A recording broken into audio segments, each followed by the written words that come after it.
नमस्कार भाइयों। क्या कभी सोचा है जिंदगी हमेशा हमें टेस्ट करने आती है। कभी सपने इतने बड़े होते हैं कि लगता है कि पकड़ में ही नहीं आएंगे, लेकिन हालात हमेशा छोटे पड़ जाते हैं। अब ज़रा इमेजिन कीजिए, एक बच्चा जो गरीब था, मोटा था और टूटा हुआ था, लेकिन वही बच्चा नेवी सील बना, 60 से ज़्यादा अल्ट्रा मैराथन्स दौड़ा और पूरी दुनिया को सिखा गया कि असली ग्रिट और डिसिप्लिन क्या होता है। तो क्या आप उसकी कहानी सुनना चाहेंगे? बुक समरीज के अपने चैनल बुक मंत्रा पर आज मैं लेकर आई हूँ डेविड गॉगिन्स की किताब कांट हर्ट मी की कहानी।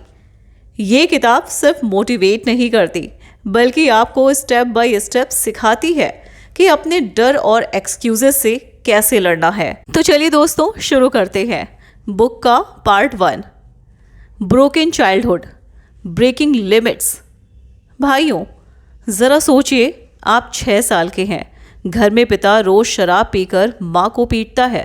रात को डर के मारे छिप कर सोना पड़ता है। स्कूल जाते हैं तो बच्चे रंग रूप, पॉवर्टी और हकलाने का मजाक उड़ाते हैं। आपके पास ना कॉन्फिडेंस है, ना फ्यूचर की कोई रोशनी।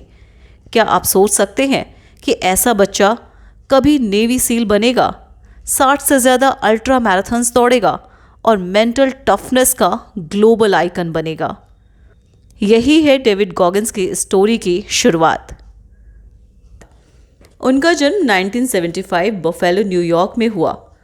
पिता टर्नेस गॉगिन्स नाइट क्लब चलाते थे। दिन में काम, रात में हिंसा। माँ ने कई बार भागने की कोशिश की। डेविड को बचपन से अस्थमा, डिस्लेक्सिया, स्टटरिंग जैसी दिक्कतें थीं। 16 साल की उम्र तक उनका वजन 125 किलो से भी ज़्यादा था। वो कहते हैं, मैं बर्न लूज़र था। सोसाइटी ने मुझे पहले ही डिफाइन कर दिया था। स्कूल में मार्क्स खराब, गेम्स में 0, सेल्फ एस्टीम माइनस में। घर में एब्यूज़, बाहर रेसिज्म, ये सब मिलकर दिमाग को तोड़ देते हैं। लेकिन इसी ब्रोकन चाइल्डहुड ने उनकी अंदरूनी आँख को शेप दिया। जब कोई बच्चा रोज़ सर्वाइवल मोड में जीता है तो उसके भीतर 2 रास्ते बनते हैं। या तो वह परमानेंटली विक्टिम बन जाए, या पेन को फ्यूल बनाकर खुद को रीबिल्ड करे। डेविड ने दूसरा रास्ता चुना। एक दिन उन्होंने टीवी पर एयरफोर्स पैरा रेस्क्यू सोल्जर्स की डॉक्यूमेंट्री देखी। उनके शब्दों में, मैं स्टनड था। मैं अपने ब्रोकन सेल्फ के भीतर पहली बार एक स्ट्रॉन्ग वर्जन देखा। वह मोमेंट उनकी लाइफ का वाई बन गया। उन्होंने तय किया, मुझे भी कुछ ऐसा ही बनना है। मैं इस वर्जन से बाहर निकलूंगा। लेकिन चैलेंज ये था कि नेवी सील बनने के लिए वेट लिमिट, एंड्योरेंस, एकेडमिक्स सब पास करना होगा। उनके पास कुछ नहीं था, ना स्टेमिना, ना फिटनेस, ना कॉन्फिडेंस, सिर्फ एक बर्निंग डिज़ायर थी। और यही हमें पहला बड़ा लेसन देता है। लेसन फर्स्ट, कोई भी हालात आपके फ्यूचर को डिफाइन नहीं करते, आपका वाई डिफाइन करता है।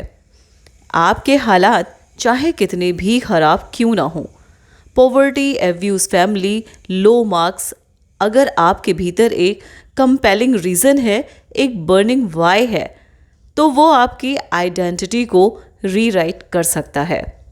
डेविड ने यही किया। उन्होंने पेन को स्किप नहीं किया, उसे कंपास बना लिया। यही वजह है कि बाद में नेवी सील ट्रेनिंग के सबसे टफ फेजेस में भी वो टिके रहे। तो भाइयों, इस पहले हिस्से से टेक अवे ये है कि अपने हालात के विक्टिम मत बनो, अपने वाई को ढूंढो, अपनी आइडेंटिटी को दोबारा डिफाइन करो। अगर डेविड कर सकता है तो आप भी कर सकते हैं। पार्ट 2, अकाउंटेबिलिटी मिरर, ईमानदारी का आईना। भाइयों, हम सबके कमरे में एक आईना होता है। सुबह तैयार होते समय हम उसी में खुद को देखते हैं। लेकिन कभी उस आईने में सच में खुद को देखा है? अपनी आंखों में आंखें डालकर पूछा है, मैं कौन हूँ? मैं क्यों यहाँ हूँ? डेविड गॉगिन्स के लिए यह मोड़ उस समय आया जब वे एयरफोर्स से मेडिकली आउट हो चुके थे। पेस्ट कंट्रोल की लो पेइंग जॉब कर रहे थे और 125 किलो के ओवरवेट थे। उनके सपने खत्म हो चुके थे। हर रात टीवी देखकर चिप्स खाते डिप्रेशन में थे। एक रात बाथरूम के मिरर में देखा, थक चुका चेहरा, मोटा शरीर, ब्रोकन ड्रीम्स, और पहली बार उन्होंने खुद से कहा, तू लूज़र है, लेकिन अगर आज ऑनेस्टी नहीं दिखाई तो तू जिंदगी भर लूज़र ही रहेगा। यहीं से शुरू हुआ उनका अकाउंटेबिलिटी मिरर।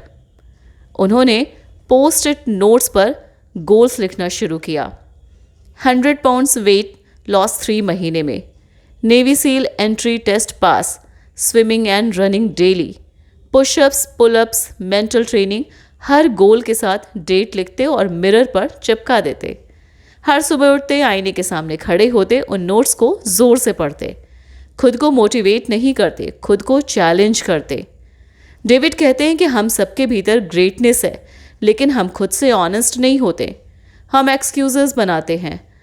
हम मिरर में फिल्टर लगाकर रियलिटी को छिपा देते हैं। लेसन: सच्ची ऑनेस्टली अपने आप से होती है। अकाउंटेबिलिटी मिरर से ही चेंज की शुरुआत होती है। आप भी ये प्रैक्टिस कर सकते हैं। अपने गोल्स और वीकनेस ओपनली लिखिए। उन्हें बेडरूम या बाथरूम के मिरर पर चिपकाइए। हर सुबह उन्हें देखिए और खुद को जवाब दीजिए। एक्सक्यूजेस हटाइए। स्मॉल लेकिन डेली एक्शन लीजिए। याद रखिए, ये किसी मोटिवेशनल कोट का मैजिक नहीं है। ये एक पेनफुल, अनकंफर्टेबल प्रोसेस है। आप खुद को नेक्ड ट्रुथ में देखना पड़ेगा। लेकिन जब आप ऐसा करते हैं तो दिमाग एक्सक्यूजेस से सॉल्यूशन की तरफ शिफ्ट होता है। यही डेविड के ट्रांसफॉर्मेशन का सीड था। भाइयों, इस हिस्से से टेक अवे ये है कि गोल सेटिंग फैंसी नोटबुक्स में नहीं, मिरर में करो। खुद को अकाउंटेबिलिटी दो। हर वीकनेस को ओपनली एक्नॉलेज करो। आज रात आप भी मिरर में खुद को देखकर पूछिए, मैं कौन हूँ, मैं क्या बनना चाहता हूँ। फिर उन सवालों के जवाब मिरर पर चिपकाइए। यहीं से चेंज शुरू होगा। बुक का 3rd पार्ट, 40% रूल, आपकी सीमा झूठ है। भाइयों, क्या आपने कभी वर्कआउट, पढ़ाई या किसी कंपटीशन के बीच महसूस किया है कि बस अब मुझसे नहीं होगा? आपका दिमाग आपको रोकता है, मैं थक गया, अब आगे नहीं जा सकता। सच ये है कि ये दिमाग की सबसे बड़ी झूठी कहानी है। डेविड गॉगिंस इसे कहते हैं 40% रूल। नेवी सील की हेल वीक इमेजिन कीजिए। 5 दिन बिना सोए, बर्फ जैसे ठंडे ओशियन वाटर में पुशअप्स, लॉग कैरीज, माइल्स दौड़ना, इंस्ट्रक्टर्स की गालियाँ। लगभग सभी कैंडिडेट्स बीच में ड्रॉप आउट कर जाते हैं। डेविड भी कई बार टूटने के कगार पर थे, लेकिन उन्हें एक रियलाइजेशन हुआ, जब मेरा दिमाग कह रहा है कि मैं खत्म हो गया हूँ, असल में मैं अपनी कैपेसिटी का सिर्फ 40% यूज़ कर रहा हूँ। मेरे अंदर 60% और बचा है। और यही उन्होंने प्रैक्टिस किया। हर टाइम जब उनका बॉडी गिव अप करता है, वे सेल्फ टॉक करते, गॉगिंस, ये 40% है, तू रिजर्व में है, तू कर सकता है। इससे हमें लेसन मिलता है कि दिमाग के लिमिटर को बाईपास करना सीखो। हमारा माइंड सर्वाइवल मोड में काम करता है। थोड़ा डिस्कम्फर्ट होते ही सिग्नल्स देता है, रुक जा। लेकिन ग्रोथ और ग्रेटनेस कंफर्ट जोन के बाहर है, इसलिए माइंड को ट्रेन करना पड़ता है। आप भी ये कर सकते हैं। जब वर्कआउट, स्टडी या जॉब में लगे हों, माइंड बोले बस, उस टाइम 10% और करो। Cold shower, early morning runs, fasting जैसे स्मॉल डिस्कम्फर्ट प्रैक्टिस करो। पॉजिटिव सेल्फ टॉक डेवलप करो। याद रखिए, 40% रूल कोई स्लोगन नहीं है, ये न्यूरो साइंस में भी प्रूव हुआ है। बॉडी की एनर्जी रिजर्व दिमाग के पैनिक सिग्नल से कई गुना ज़्यादा होती है। एलाइट एथलीट, सोल्जर्स, एंटरप्रेन्योर सब इसी प्रिंसिपल पर परफॉर्म करते हैं। डेविड गॉगिंस कहते हैं कि मैं बॉर्न टैलेंटेड नहीं था, लेकिन मैंने खुद को पेन और डिस्कम्फर्ट से लव करना सिखाया। मैंने माइंड का गवर्नर हटाया। दोस्तों, इस हिस्से से टेक अवे ये है कि जब आपको लगे कि आप थक गए हैं, असल में आप अभी 40% पर हैं। माइंड को ट्रेन करो डिस्कम्फर्ट के साथ। सेल्फ टॉक और माइक्रो चैलेंजेस से अपनी कैपेसिटी बढ़ाओ। आज से ही प्रैक्टिस कीजिए। हर वर्कआउट, हर स्टडी सेशन, हर प्रोजेक्ट के एंड में मैंने अपने लिमिट पुश की या नहीं, पूछिए। यही हैबिट आपको एवरेज से एक्स्ट्रा ऑर्डिनरी बना देगी। पार्ट 4, कॉल्सिंग द माइंड, मानसिक छाले बनाओ। भाइयों, जैसे आप जिम में बार बार वर्कआउट करते हैं तो हाथों पर ब्लिस्टर्स और कॉल्सस बनते हैं। शुरू में दर्द होता है, लेकिन धीरे धीरे वही स्किन टफ बन जाती है। ठीक वैसे ही हमारा माइंड भी टफ बन सकता है। डेविड गॉगिंस कहते हैं कि हर दिन कुछ ऐसा करो जो तुम्हें अनकंफर्टेबल करे। उनके वर्ड्स में, I don't stop when I am tired, I stop when I am done. उन्होंने अपनी लाइफ में माइंड कॉल्सिंग प्रैक्टिस किया। लंबी डिस्टेंस दौड़ना, आइस कोल्ड वाटर में बैठना, पुलअप्स के वर्ल्ड रिकॉर्ड बनाना, पेन और बोर्डम के बीच डिसिप्लिन रखना। लेसन, पेन को टीचर बनाओ, एनमी नहीं। जब आप डिस्कम्फर्ट इंटेंशनली प्रैक्टिस करते हैं तो माइंड पेन थ्रेशोल्ड बढ़ाता है। Exam stress, work pressure, rejection सब मैनेजेबल लगने लगता है। आप भी कर सकते हैं। हर हफ्ते कोई अनकंफर्टेबल एक्टिविटीज़ चुनिए, जैसे 5 बजे उठना, 10 किलोमीटर वॉक या run, cold shower, public speaking, extra study hours. अपने कंफर्ट जोन को सिस्टमैटिकली एक्सपेंड कीजिए। याद रखिए, ग्रेटनेस का शॉर्टकट नहीं है। माइंड कॉल्सस बनने में टाइम लगता है, लेकिन जब ये बन जाते हैं आप अनस्टॉपेबल हो जाते हैं। Part 5, taking souls, negative energy को फ्यूल बनाओ। भाइयों, दुनिया हमेशा सपोर्टिव नहीं होती। हमें क्रिटिसाइज किया जाएगा, अंडर एस्टिमेट किया जाएगा, ब्रेक करने की कोशिश की जाएगी। डेविड गॉगिंस ने इस निगेटिविटी को फ्यूल में बदलने का तरीका निकाला। इसे वे कहते हैं टेकिंग सोल्स। सील ट्रेनिंग में इंस्ट्रक्टर कैंडिडेट्स को मेंटल टॉर्चर देते हैं। Ice cold water, endless pushups, insults. David ने उल्टा अप्रोच लिया। उन्होंने इंस्ट्रक्टर से ज़्यादा हार्ड वर्क किया। उनके words, I took their souls, they try to break me but I broke their spirit. Lesson, haters को फ्यूल बनाओ। जब लोग अंडर एस्टिमेट करें, डाउटिंग फेसेस से देखें तो खुद से कहिए, अब मैं डबल मेहनत करूंगा। नेगेटिविटी को ईगो फ्यूल नहीं, ग्रोथ फ्यूल बनाइए। आप भी कर सकते हैं। अपने क्रिटिक्स की लिस्ट बनाइए। जब लो फील करें, याद करें, मुझे प्रूव करना है। एक्शन से जवाब दीजिए। याद रखिए, टेकिंग सोल्स रिवेंज नहीं है, यह सेल्फ रिस्पेक्ट और मेंटल एज बिल्ड करने का तरीका है। पार्ट 6, कुकी जार, विंस को याद रखो। भाइयों, हम सबकी लाइफ में कुछ छोटी बड़ी विक्ट्रीज होती हैं, लेकिन स्ट्रेस में हम उन्हें भूल जाते हैं। डेविड कहते हैं, हार्ड टाइम्स में पास्ट विंस याद करो, वो तुम्हारी एनर्जी बैंक है। उन्होंने इसे कुकी जार नाम दिया है। जब भी navy seal training, ultra races या इंजरीज में लो फील करते हैं तो वे अपने चाइल्डहुड स्ट्रगल्स, पास्ट विंस याद करते हैं। मैंने रेसिज्म सर्वाइव किया, मैंने 100 माइल रेस फिनिश की, मैंने वेट लॉस किया। ये मेमोरीज उन्हें कॉन्फिडेंस देती।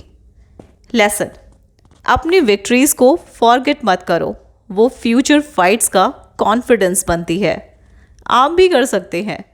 नोटबुक में अपनी 10 से 15 बिगेस्ट विंस लिखिए। स्ट्रेस या फेलियर के टाइम उन्हें पढ़िए। यह रिमाइंड करेगा, मैं टफ हूँ, मैंने पहले भी किया है, अब भी करूँगा। यह हैबिट आपके माइंड को इंस्टेंट बूस्ट देती है। Part 7, the empowerment of failure. भाइयों, हम फेलियर से डरते हैं, लेकिन डेविड गॉगिंस कहते हैं कि फेलियर सिर्फ डाटा है, आइडेंटिटी नहीं। उन्हें नेवी सील ट्रेनिंग 3 बार फेल की, अल्ट्रा रेसेस में इंजरीज के बावजूद फिनिश किया, वर्ल्ड रिकॉर्ड अटैम्प्ट्स में कई बार अनसक्सेसफुल रहे, लेकिन हर बार एनालाइज किया, मैं कहाँ वीक था, और नेक्स्ट अटैम्प्ट में इम्प्रूवमेंट की। Lesson, fail fast, learn fast, move on.